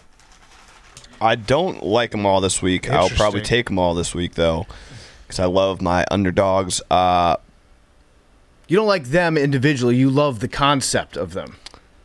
In theory, they're beautiful. Yeah, I mean, what happens, you guys know, it's like you look at your picks all week, and then when it comes time to actually, man up, sign into your account, and make those picks, I see that plus sign, I see the Blackout, and yeah. I black out. Mhm. If when in doubt, I usually just don't bet it or like bet the over under because betting favorites is just for suckers. Yeah. With that being said, I did like the Lions again. I'm probably gonna go 0-4 this week because got talked out of the Cardinals. You did not. No, I'm saying not. You did. Like, you guys didn't force me to do it. You talked yourself. You guys talked it out loud, and I End of in an doing era. so talked me out of it. An era game is very important. The same thing happened with the Lions, because I was going to take the Lions, but I can't after going through those stats. I just can't in good faith do it. So I'm going to, audible here and go with the Jets, New York Jets. Ooh. They've gotten absolutely shit pumped, Joe embarrassed. Flacco. Joe Flacco. They cannot play as bad as they've played. Rex Ryan gave him some bulletin board material. Robert Saleh. And yeah, water always finds its level. They've literally been the worst team maybe in the history of football the last few weeks. So. Yep. Clowned left and right. Billy, how are you feeling about your Jets this weekend? They're also my underdog. Oh, there we go. I've got him just for the Flacco factor. Oh, you got. Oh boy. You got Flacco boy. coming Here back. We go. Flacco is ready to go. See, the thing about Joe Flacco is he admitted he was not vaccinated, but he said, I don't want it to be a story. And the media was just like, okay, we just won't make this a story you're since cool. he asked so polite. I think Joe Flacco was just saying, like, a lot of people need boosters. People who are immunocompromised need to have their lives saved out let there. them go first. So I'm going to say, I'm not going to jump the line. I'm Joe Flacco. I will actually go out there and save Bryson. lives, Like like Bryson Bryson, DeChambeau. Yep. Exactly. Now, I do think that Joe Flacco, even before this year, we talk about the most sackable quarterbacks in the NFL, and this year it's probably, Matt Ryan, Kirk Cousins. Yep. Joe Flacco immediately jumps to the top of that list. He's an old school quarterback in that he wears cement boots. Yeah. Like when Even when he was fast, he was slow. Yeah, when quarterbacking used to be all like, hey, if you have a rocket arm, it doesn't matter that you can't move. Mm-hmm. The position has changed, but Joe Flacco persists, and I'm excited to watch Joe Flacco. I just think that Flacco's a guy that will get a couple pass interference calls in this game. That's what he does when he takes shots, actually, is he usually ends up on the better side of it because he gets a lucky flag. Yep. But yeah, Joe Flacco, is he elite? We'll find out. All right, so 3 out of 6 of us are on the Jets plus 3.5. Bubba, you're underdog. I'm going with the Bengals. Ooh, okay. Over the Raiders. Yes. Great color matchup between these two teams, by the way. Absolutely. Also, shout out UCLA, USC, meaning nothing this weekend, but that is the GOAT of uniform matchups. Yeah. Love Are that those the uniform most arrested teams, the Bengals and the Raiders, throughout league They history? got to be, yeah. Yeah, somebody run those stats. I'd like to see. Vontez Burfict Bowl. Yeah, Yes, exactly. true. Revenge game against himself. Yeah. All right, I'm going to go with the Seahawks, end of an era. I'm going to take Seahawks plus 2. They just can't be as bad as they were, and it looks like they were very, very bad. Their defense actually has played a little bit better, but I'm just betting on Russell Wilson figuring out a way. Like, doesn't he seem like the guy? He's not going to suck 2 weeks in a row, is he? Unless he happened to re-injure his finger by coming back like 3 weeks early. Mr. Unlimited? Which is an issue. Yeah, I mean, he says that he's getting treatment. He's waking up at 5 a.m. to start treatment on He's his not finger. sleeping. What can you do to your finger to get treatment to make it heal faster? Besides, obviously, soaking it in concussion water. Cracking your knuckles? That's probably it. Yeah. I don't know what he could possibly be doing, like getting a finger massage. Shout out the kid in every grade school that would crack their knuckles endlessly. That was always gross.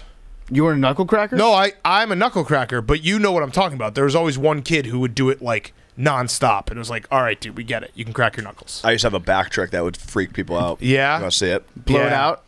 I'd do this. Yeah, blow it out for us. Oh, no. Be careful. Oh, what? But that's not, it's not, I'm like doing this sound. Oh, you got us. David fucking Blaine. You got us. I would just do that in class, like when I was bored, and like people next to me that didn't see it, they'd be like, "What the fuck?" Oh my god. You can do it with your neck too. Yeah. No, you know what I'm saying. The one kid who he would always crack his knuckles just nonstop. Yeah, that's me. It is. Yeah, I do it all the And time. it's gross. Yeah, it is gross. Also, the person who gets totally grossed out by it and like makes a huge scene whenever. I wouldn't get grossed out that's about Big Cat. No, I actually it was just the guy who did it too much, like Liam. I was agnostic towards it. I was like, oh, there's the weirdo doing the knuckle crack. I thing crack again. I crack my knuckles. I like cracking my knuckles, but it's the kid and Bubba. You can speak to this.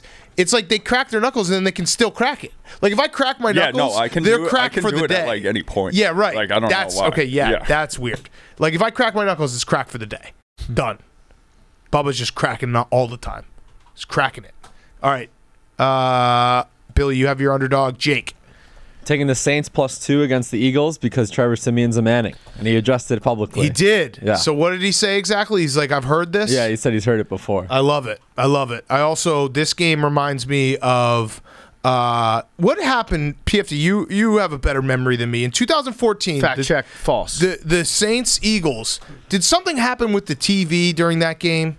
The playoff game? I don't know. Did I make that up? I don't know if anything happened with the TV, but was that the game that Sean Payton game planned like 2 weeks in advance, or the one where he went ahead and he game planned if they would play against the Eagles after they lost? No, I'm talking about 2014. Nick Foles, the season he went 27 touchdowns, 2 interceptions. Yeah. I don't know why it popped in my head when I was looking at the slate. I want to say the TVs like went out, and maybe it was just a personal problem for like 10 minutes. Every TV. I want to say. I think maybe you didn't pay your bill. Yeah, that sounds like a personal. Yeah, Yeah, maybe it was a Update personal. your maybe it auto was just pay, in bro. Chicago. I don't know. Someone will correct me. Something happened. I Nick think- Foles, though, going 27-2 that year is still No, I think incredible. simultaneously everybody just threw something at their television because they couldn't believe that Nick Foles was actually Saints, good. Eagles television malfunction. All right, go ahead, Hank. Your favorite over. My favorite over is the. What do I have on my list? Yeah, I made this up. It definitely was my own TV. The Saints. Okay. Sean Payton, by the way, is going nuclear on Commissioner Goodell Saints right now. Eagles over 43. Good. Fuck Roger Goodell. He's doing the thing that Sean Payton loves to do because they did get fucked on that roughing the passer call last so week. fucked. The Ryan Tannehill Oh, I thought you were call. talking about the Rams one. Oh, yeah. I mean, the Saints just always get fucked. Yes. It's Roger Goodell's favorite pastime. In fact, Sean Payton should join in as a co-signer on John Gruden's lawsuit. A Saints-Patriots Super Bowl would be like the ultimate Arnold and Carl Weathers handshake It'd be a meme. tie. Wow. That would be the first tie. Like, Who would you like to face in the Soupy? who would I like to face? Yeah. Well, yeah, I mean, you obviously be like, yeah, like you'd love to face, I don't know, the Lions. Yeah, the fun team to take down. I mean, the Packers would be fun. That would be a wild Soupy. Yeah. I mean, the Bucks. No, not the Bucks. Oh, not the Bucks. scared? That's the answer. You're That's scared? the It's answer. the answer. Anyone- Stupid. Hank, you know anyone what? That's but the the answer. Bucks. That tells me Anyone everything I but need the to That's know. Bucks. the answer. That tells me everything I need to know, Hank, because That would be the you're best. scared of Tom Brady. That would be the best It story. means of that all you're time. not soup ready. It's literally like when, like the Watt brothers face off against each other and the parents have to watch. I'm an idiot for even like not. Of course, Like I would that's root for the answer. Patriots, but Yeah. every other team, it's all like it'd be all joy if we won, no sadness. Fuck the other team. If we beat the Bucks, it would be like You're not soup ready. You're not super. If you don't have the confidence to say like we want to beat the best. You literally don't know the first thing about soup. I've won 2 Super Bowls. Don't tell me what's soup ready or I've not got soup ready. soups. I've got 2 soups in my lifetime. What, when you were like 3? Yeah, 2 and 5, I believe. Yeah, Soupy. Yeah, it's soup season. Don't even talk to me about Soupies. I know that Hank pretends to be confident, like, oh yeah, we're ready for the Super Bowl this year, but I can tell that you're not because you're afraid of playing against another team in it. Yeah, I wouldn't want to play the Bucks. All right, your over. Wait, what was your over? Saints Eagles. Saints Eagles. All right, Bubba. Chiefs and Cowboys Yes. over 55.5. Yes, that's gonna be the Let's fun go up one. to Go. 6.5. It's 55.5. Just changed. I don't care. What? Make we it can take 55 and a half. I just wrote it Universally, down. I It's don't mind. 55.5. No, literally 30 minutes ago when I pulled this up, it was too, and I guess it just changed. But we can take 55. That's because I we're might- sharps. I might do the alternate over on that one. That one's going to be just a points factory. I'm very excited about that. Clock management's going to suck, though. That's the only thing. Like, you got Mike McCarthy and Andy Reid duking at it in the final 2 minutes of a half, trying to see who can fuck up the clock the least. I think we have to set a number because if it ends at 56. Let's say 56. All right, that's Just fair. even 56? Yeah. Okay. Let's say 56. I'm so excited for that game. But that is so that's my over as well. That's always just a very scary proposition. Yeah. Because if you have 8 minutes if you have one drive that ends in an interception, you're fucked. Mm-hmm. But that game's going to be great. It's also going to be a great test of I'm just very excited for this week because I feel like we're going to learn a lot from this week. Like if the Cowboys go into Kansas City, they are on soupy watch times a billion, and if the Chiefs win, they might be back on soupy watch. I need to know what's going on with Jackson Mahomes, if he's going to be present at the game, if his lack of presence last week was something that was requested of him by his brother. Maybe his brother's turning into little Aaron Rodgers. I don't know. Ooh. Trouble in paradise with the Mahomes family. And I also need to know if this is going to be a Mike McCarthy, what his motivational strategy is going to be this week. Yes. It's not another red ass game. No, it can't It's not a red ass week. Although every week is a red-ass week when you're Andy Reid. I don't know if he's going to bring out any motivational tactics. Not a watermelon game this week. You can't dip into that bag of tricks. Nope. All right, so what's your over, PFT? So my over is going to be the football team at Carolina, 43. I thought this was Rivera revenge. Double revenge game. Cam Newton revenge game against Ron Rivera for not hiring him on the football team. So I know that Ron Rivera says that he has a file of defensive plays ready to use against Cam. He literally said, like, I've got binders filled with women that I'm ready to utilize against Cam. And also, fun little nugget here, Luke Del Rio, the son of Jack Del Rio, defensive coordinator for the football team, played high school football with Christian McCaffrey. Oh, wow. That is fun. That's a fun little nugget. But yeah, I feel like 43, especially when you look at that football team defense, I don't know how it's going to stay under that. Yeah, I mean, no Chase Young, no Montez Sweat. It's going to be and Christian McCaffrey looks good again. Like he does. That was the biggest takeaway. Cam took all the headlines, but Christian McCaffrey, that was the first time I was like, whoa, he's back to being Christian McCaffrey. Bill, you're over. Steelers Chargers 46.5. Now, is this a win or a loss? This is a loss. Okay. So you no chance. No, I think this is. I hope Big Ben plays. Yeah. It'd be very fun to see him on Sunday Night Football. Yeah, I don't know if he will. Can he self-report as being healthy again? What a unbelievable that he self-reported. What a great guy. Probably saved some lives. It's like the most you think that Big Ben self-reported an injury or illness. Well, what was the big quarterback story this last week in terms of an illness or something that Big Ben could copy? Because it's got to be in his brain. He's got to have something that says Cam Newton's back. Cam Newton's a vegan. Maybe Big Ben goes vegan for the week. Yeah, I could see him like throwing up on the team plane. They're like, Big Ben is still sick. Nope. He just tried to eat tofu once. He needs meat. He's going through meat withdrawals right now. All right. Jake, you're over. Billy, we're looking at 47 now. Okay. Pitt and Again, we're Chargers. sharp, so we're moving lines. Yeah. I'm taking the Cardinals Seahawks over 48.5. Ooh. I think Russ can. Last week was a little bit of Get a the team comeback going. Yep. And if Kyler plays, I think I like this even more. Even End if of an not, era game. I feel like we'll see. All right, Hank, you're under to wrap it up. I'm 9-1 on my unders, by the way. Whoa. Shout out to PMT Stats and Info for that. That's crazy. It's pretty crazy. So this is probably going to be a loser. Raiders, Bengals, under 50. Okay. That's also my under. Whoa.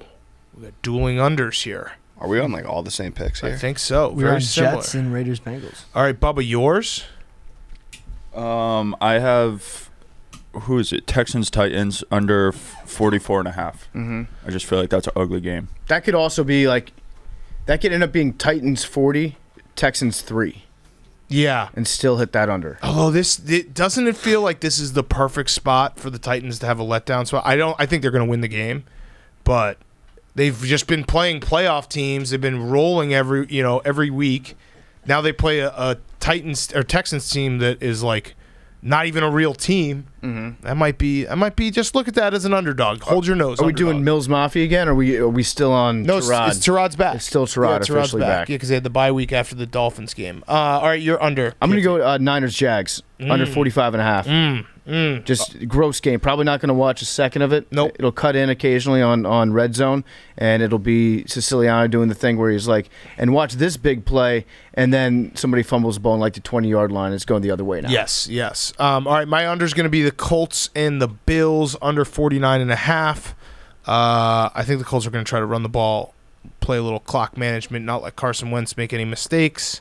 So yeah, give me that under 49.5. And then Jake, your last one, and then we'll wrap up any other with games. PFT, Niners, Jags under 45.5. All right, so those are our picks. We didn't talk. No one picked anything on the Packers-Vikings game. Yeah, Interesting. I'm waiting to find out if Kirk's going to be wearing the white wedding ring or the black wedding ring, because somebody looked up the stats and he's much, much better when he wears the white wedding ring. That's the one he puts on when he's really not going to cheat on his wife. Damn. So I think this game makes me nervous because it's a lose-lose for me, because I'm annoyed whenever the Vikings win and Kirk Cousins fans are like, you were wrong. And then obviously I'm annoyed anytime the Packers win. So which one hurts less? Probably the Vikings winning and the Packers losing, so that means the Packers will win. There it is. Spin Zone figured it out for everyone. If the Packers win, the better the Packers are in the regular season, the bigger the disappointment's going to be when they lose in the playoffs. Good point. So you almost want them to win out and then lose against an inferior team in the first round. Or Aaron Rodgers get injured. I don't know. We don't root for injuries. But he has been injured before in, was it Everson Griffin? Yep. He's been landed on a couple times. Shane McClellan, Bear for life. We don't root for injuries, but it would be a shame. Okay, any other games that we missed? I think that's it. I think we hit them all. We hit them all. Good job, boys. We hit them all. Let's do Fantasy Jakes, and then we will wrap up with Fyre Fest. What's up, guys? Hey. You are now looking live at Hank Lockwood. My stardom is Scoregamis. Yeah. I I love him. love that's Scoregamis sports, every baby. day. I just fucking want to fuck a Scoregami. So hopefully this F-U-C-K, weekend a Scoregami. I can F-U-C-K the S-H-I-T out of a F-U-C-K-I-N-G Scoregami. Numbies. My situm is the Los Angeles Lakers. Oh. They've destroyed their brand by changing their iconic name, the Staples Yes. Center, to the Crypto Center. It's just a terrible idea, and I just think that Staples Center was such a great and original name, and the fact that they changed it to a corporation is disgusting. The house that Kobe built. Bill Plaschke said it best when he said it feels like they're taking away a bit of his memories. Yes, I actually had that as my situm as well. Or no, that was your situm. That was my It was situm Big indeed. J Bill Plaschke. That was my situm indeed. My sleeper is DK Metcalf. Oh. Recurring guest. I think he's going to have a big week. He didn't get suspended, so he's going to pop off. He doesn't do that much sleeping. Nope. Lot Make of sure you pronounce the end on that one. Sleeper. A lot of S-E-X. Yeah. With Say that. multiple females. Scoregami. P in V's. He is extremely straight, both Birds- on the field and off it. Birds and the bees, folks. Back after this. All right. Mr. Cat, Mr. Commentator. What are you going to do for the background music for I this? don't. I was literally just thinking that. Maybe SEC on CBS? What's Syracuse's theme song? Yeah. Let's have a fight song. Syracuse fight song. Yeah. The okay. Masters. Mr. Commentator? Hello, alongside my co-host Big Cat, Hank Lockwood, and Billy Football, this is Jake Marsh. This weekend, I'm starting BEERS, starting drinking some beers. That's right, some Ooh. cold ones, responsibly. I had an 8-ounce beer. I chugged it really quickly, and people are saying I am the best in the office. Wow. I'm sitting the Texas Tech football announcing team. That's right. That's my sit. They've been suspended by the Big 12 for naming the officials in their game against Iowa State and saying the commissioner wants them to win this game. Listen, I'm all for a bit of fun in the box. You'll never catch the Texas Tech meat judging announcers making a mistake like that. Those guys are pros. My sleeper is postnasal drip. It's that time of year again. You party a little too hard, staying up late, playing Sporkle quizzes about stadiums, and you wake up with the shakes, chasing that dragon. The Afrin is leaving your system, and you miss it. You need it. You need that F-U-C-K-I-N-G nasal drip spray. You need it. This has been Jake Marsh.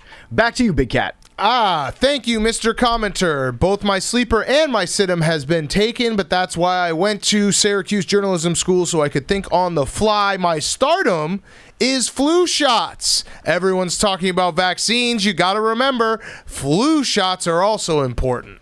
Enough with the influencers. How about the influenzas? My situm was also the Texas Tech announcers. That was disgusting what they did. I would never do that. My name is Jake Marsh. My sleeper is... Jake, give me a sleeper. Give me a sleeper. NyQuil, but not too much of it. 1 dose per every 24 hours. Make sure you don't overdose on NyQuil, folks. Make sure you get your flu shot, and make sure you take your Advil and your Tylenol, but never together. And stay away from dogs. Dogs. Bad dogs. Zyrtec. Okay, Billy. What's up, guys? It's Jake Marsh here on the call. My stardom is EpiPens. Yes, EpiPens. When you have allergic reactions, you need something quick to help you with an autoimmune disorder. EpiPens help you. Always got to carry your EpiPens. I keep that mother F-U-C-K-I-N-G thing on me. My situm is dust mites. Oh. Dust mites. Oh, they're the worst. They're everywhere. They're everywhere you sit. They're in pillows. And then you smell them, and sometimes you're allergic to them, and they make you sneeze. Dust mites are my situm. And my sleeper is John Rothstein's dreamy eyes. Have you ever looked inside of them? I actually really, really, really think that we should give John Rothstein a little more credit for his on-air persona and how presentable he is. Yes, And he's agreed. All right, Jake Marsh. that's the Jake future. I have a Marsh crush minute. on John Rothstein. How do we do, Jake? I don't think I sound like I do not talk like a robot like this. No, you don't. No, you So do. he did a bad job. Oh, you think he talks like a robot? No, when he's announcing. I don't think he talks like a robot.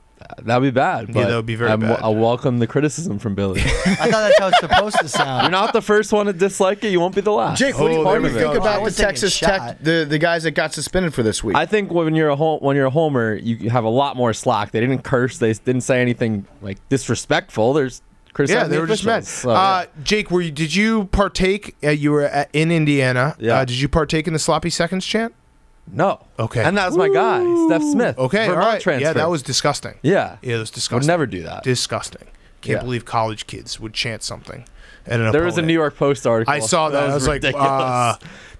were you alive when JJ Redick was playing? Like, this is what college kids do. Yeah, I don't. Over the Crazy. line. Yeah, over the It's line. Crazy. Over the line. All right, let's do. fact. Yeah, let's do Fyre Fest. Before we get to Fyre Fest, PFT, you got a word from two of our sponsors. Yeah, I love taking the time out to talk about Sling TV because a lot of us on this show have always wondered how to cut the cord. We're too old sometimes, it feels like, to cut the cord. We're too reliant on cable. Well, the easiest way to do it is with Sling TV. If you love watching live sports but you're tired of high prices, take control of your TV experience. It's time that you got Sling. Sling is the place where your favorite sports channels like ESPN, FS1, TNT, and more are all together for less, and you can even get the best viewing experience on TV, the NFL Red Zone. With Sling Blue and Sports Extra Package, you get Red Zone, NFL Network, and more for only $21 your first month.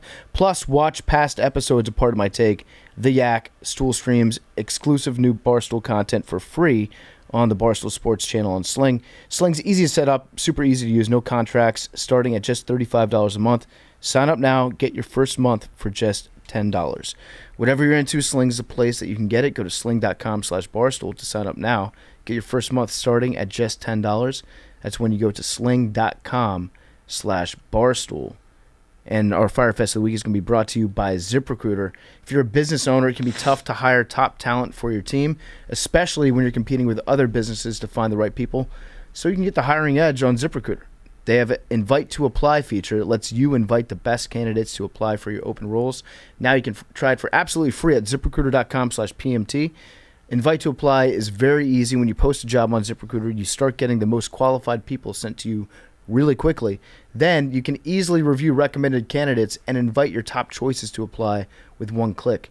Next Key Marketing Manager Erin Hartgee loves Invite to Apply. She says, they get my job posting in front of the right people. I instantly see great candidates, and I can invite them to apply to my job. Take it from Erin. You can basically tell ZipRecruiter who you need, when you need it, and they deliver for you. See for yourself.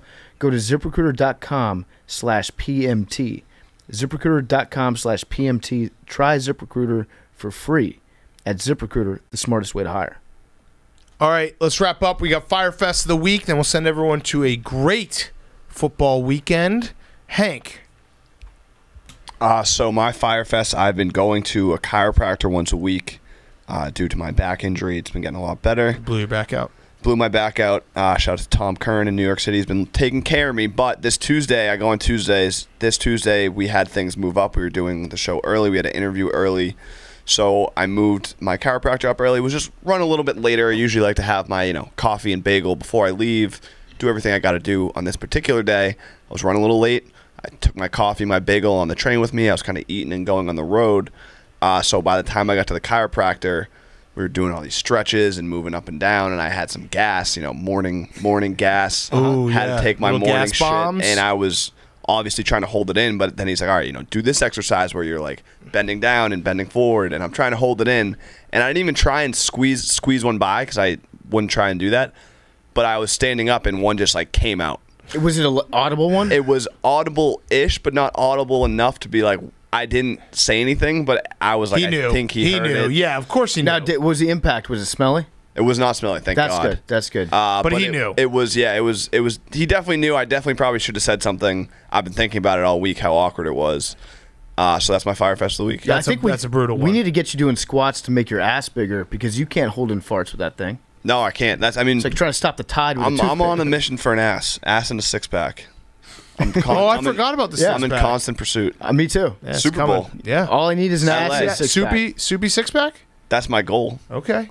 I like I'm not Everyone's gotta have goals. making any guarantees. Yeah. But it'll be LA, beach should be cool to just rip off the top and be sixed up. I love it. I love it. Maybe 4. PFT, your Fyre Fest of the week. My Fyre Fest is I woke up on Wednesday morning and my shoulder was dislocated. I dislocated it in my sleep. Well, didn't you get very drunk after your last show Tuesday, or is that No, I mean coincidental? I stayed up until about 1 a.m. Very drunk? If that's late. No, I wasn't very drunk. I came home, watched an episode of Seinfeld, went to sleep, and I slept, as far as I can tell, in a normal position. And I woke up and my shoulder was literally out of its socket. And I had to pull it back into its socket. It's felt like it's been halfway in for the last 2 days. And I don't really believe in going to a doctor unless it's an emergency. So I'm just kind of hoping it goes away. You want to go to my chiropractor guy? No, I said a doctor. So I'm going to go to... His name's Doctor on Instagram. Oh, and there you go. Dr. Dre. Done. Also a doctor. Dr. Pepper. Mm-hmm. Great doctor. Doctor. So I'm trying to figure out what it is I need to do because it is... I had surgery on the shoulder a while ago, but since then it's been, for the most part, more or less, staying in bounds, but this is the first time it's been out. Middle of the night injuries are just the worst. I've sprained my ankle in the middle of the night. You just wake up and you're like, how did this happen? What went down? I actually think that sleeping is the most dangerous thing that we do once we hit our mid-30s. Yeah. You can get in a lot of trouble in there. All right. My Fyre Fest, I had to go to the dentist again, and I'm so sick of the dentist. I can feel half my mouth right now. Fucking sucks. Kids, go to the dentist. You guys haven't gone to the dentist, right? Not in a while, no. Yeah, you guys are fucked. I brush, About a I month ago. floss. Yeah, of course you did, Jake. Jake, do you have the magnet on your refrigerator?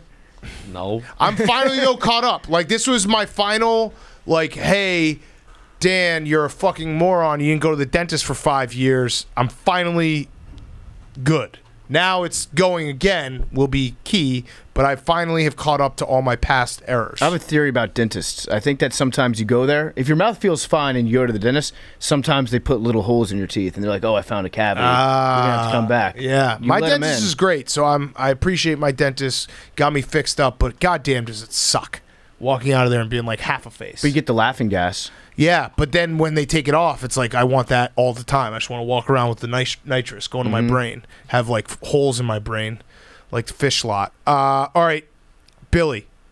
So been working a couple weeks on making these Pardon My Take NFTs. Not the experimental ones. That's totally different. Yeah. The experimental That's just ones. side cash. Also, you did ruin the experiment. I didn't want to mention Oh, them no. on the show for the sake of the What experiment. was the experiment? So your personal NFTs are being sold for more money than you thought they would. As a bit. It's an experiment. Well, I was never going to mention them. I really want to talk about these Pardon My Take NFTs Yeah. that will be coming out soon. But someone figured out that you could right-click certain NFTs and save them, like a file. Mm-hmm. So there's a totally new marketplace of NFTs called Pirate NFTs. It's like a story that just came out where someone's just copying a bunch of NFTs. Wait, didn't we say this was going to happen the whole time? You could just screenshot these You things? can screenshot, but now the crypto guys and the NFT guys are making fun of people who are making that joke, being like, yo, that joke's played out. You can't just save it. That's not funny anymore. But then they did. But then you can save it, and then they're like, yo, that's not a funny joke. So now it's just like a battle. Unsave that, bro. Yeah, a battle between two of the least funny people online going back and forth at each other. But you yourself can own one of these NFTs. The Great. auction's starting soon. And they can't be copied. They cannot. These ones cannot be copied. We'll see about that. I went. It's going to take a little We're longer going to to make stress them, test those. but we're stress testing. These ones are going to be rock solid NFTs. Okay. That's this has all the makings of someone figuring out how We're to steal only- it within 4 seconds of it going live. We're only releasing 3 now, not 4. Oh, because the 4th was going to get stolen? Yeah. Okay. So these are unstealable. These are unstealable. Don't even try it, Okay. folks. Yeah. You cannot steal these. High security. Don't try it. Want to let you guys know I had a great opportunity on Tuesday night. I got to meet Billy's mom. Oh, wow. She was a lovely lady. It was very interesting, though, because she let me in on a little bit of insight into Billy's childhood. Uh-oh. Billy's always been excellent at drawing frogs, apparently. Oh. It was his favorite thing to do since he was a child, and he was known throughout his entire town as having the best proportions on all the frogs that were drawn. He had Wow, the proportions Billy. down since he was a child. So Congrats. this is something that Billy's been working on for a long. There's been blood, sweat, and tears that have gone into these NFTs. I honestly, some of my art in elementary school was featured in a Discovery Channel, like museum thing. It's kind of cool. She told me the list of That doesn't sound. the list of actually- reptiles and amphibians that Or- Billy's had in his house growing up. It You took haven't her taken about your kid to the took her about Discovery Channel That's- Museum? 3 minutes. I'll show- to go I'll through the entire find- list. Absolutely, like I'll hey find Billy, the certificate. I'll find great the job. certificate. We're gonna feature this On And our then just- channel museum. Yeah, I don't believe you, remember though. the specifics. I just have the plaque, and they took that says my featured sculpture. on the Discovery Channel. Yep. And your mom's signature on the bottom. It was something different. I'll find the plaque. I actually had multiple teeth be captured by the Tooth Fairy when I was a kid. I have the plaque for that. Wow. Mm-hmm. Your plaque is impressive. framed. Pretty huge. And the quarters. Yeah, well, Santa Claus wrote me a letter back personally. Whoa. Was it framed? Fuck. Were your plaques framed? Yeah, all of them were framed. Mine's framed. Mine had 2 frames on it. Yep. Was yours? Mine had frame and saran wrap, so it's extra framed. Hmm. Huh. All right, Jake. Yeah, so we had a Bench Mob live show in Bloomington last night. We had some Q&As going around for the fans, and some guy asked me, it wasn't just basketball, we're like Barstool, anything, and he's like, you know the song Radioactive? And I was excited because I usually don't. Last time, You're not a music guy. I thought it was a Hootie and the Blowfish Part 2, and they were just trying to stump me. So I'm like, yeah, Imagine Dragons, let's go. I knew it. And then, Imagine dragging these nuts across your face. yep, Wow. I Got also saw you chug alcohol. PFC talked about it. What? Yeah. It was part of a game. It's called Sink the Biz at Nick's. You pour a drink into a bucket, and if it sinks, you have to drink it. Yeah, I know, but that's illegal. I'm 21 years old. Was that responsible? Weren't you working? It was Coors Light. You were on the clock, right? They offered me. If you were a Duke player, you'd get behind the wheel of a car. Well, no, Yeah, I mean that's true. no penalties for them so far. Oh, Are no you- way. You weren't wearing any of our merch, though, right? We didn't want to. Not part of my take. Wait, was it during a Bench Mob podcast? Live show. I blame Rico, actually. Yeah. Rico should have known better. Rico Hey, should've Rico known was better. the elder. He was the one, Yeah. really the capo of the team there. He's Capo di Capo. capo Yeah. di capo. Well, Technically, he's actually the youngest Who? based on seniority. That's true. He just started a week ago. Well, I didn't. It was at the very end of the show. I feel like it was okay. I was offered don't drinks know. beforehand, and I had didn't text take any. messages saying Jake is a fucked up mess right now. He's Yeah. puking in the alley. That was me. Jake, so have you always been just an elite chugger? Because it seems like something that you probably It's have good chug. a lot of practice at. I'm more of a beer pong guy. Yeah? Is it hot in here? Yeah. Yeah. All right. Let's do numbers. 69. That was one of those ones where I was like, I don't know if I'm hot sweating. or. 85. Give me All an right, 8. 46 and 23 are out. I'm going 97.